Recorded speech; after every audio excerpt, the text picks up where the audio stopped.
Trying to get into Warhammer 40K is just slightly overwhelming. This video is going to help you go through step by step what it takes for you to build your first Warhammer 40K army. Hi everyone, and welcome back to the More Warhammer channel with myself, Ben. Let's get into step number one.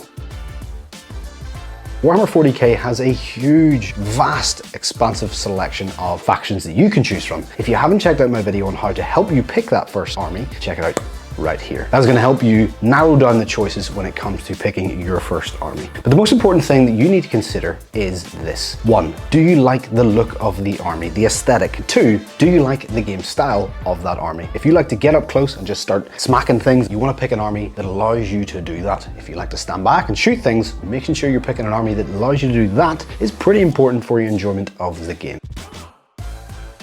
In your army, you're going to have different units. Each unit is going to fulfill a different role on the battlefield. A couple of these include headquarter units. These are the guys who are going to be issuing commands, a little bit more powerful than the standard unit. You've got battle line. They're going to be numerous. They can vary from squads of 5 all the way up to 20. You are going to use them to control as much of the board as possible. Fast attack, and they allowed for a little bit more board control and maybe to rush up the battlefield and really get stuck in. Heavy support. These are the big boys. These are the ones that have the huge weapons that really can annihilate smaller units. Elites, typically speaking, are going to be fewer model in count, but they're going to punch a little bit harder than the standard battle line troops.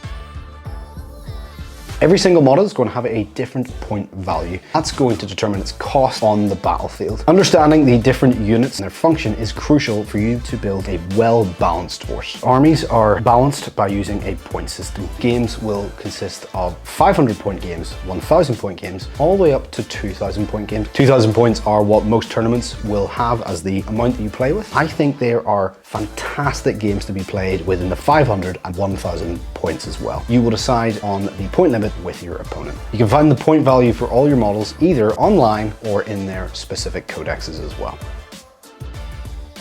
Start with smaller games to get yourself used to the mechanics and the gameplay and game style of your army. I think it's best to just start with a small amount of units to really understand how those models interact and their roles within the game itself. Start small, get confident, and build from there.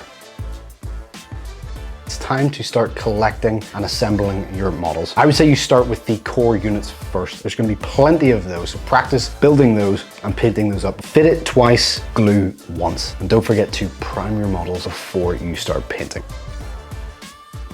Painting your models is an integral part of Warhammer 40K. It allows you to bring your army to life. Start with some basic techniques such as base coating, layering, dry brushing, and washing as well. You can make some fantastic looking models with just those 4 simple techniques. Warhammer 40K has a fairly comprehensive rule set, so making sure that you understand the core rules, the movement phase, the shooting phase. Once you have mastered those, you can then start layering in different types of rules. Congratulations, you have reached the end of the video. Thank you so much for sticking around all the way to the end. If you haven't hit the subscribe button, hit the subscribe button wherever it is. If you haven't liked the video already, please just give it a like and let me know what your favorite army is in the comments below. I would love to have a chat with you. I'm out.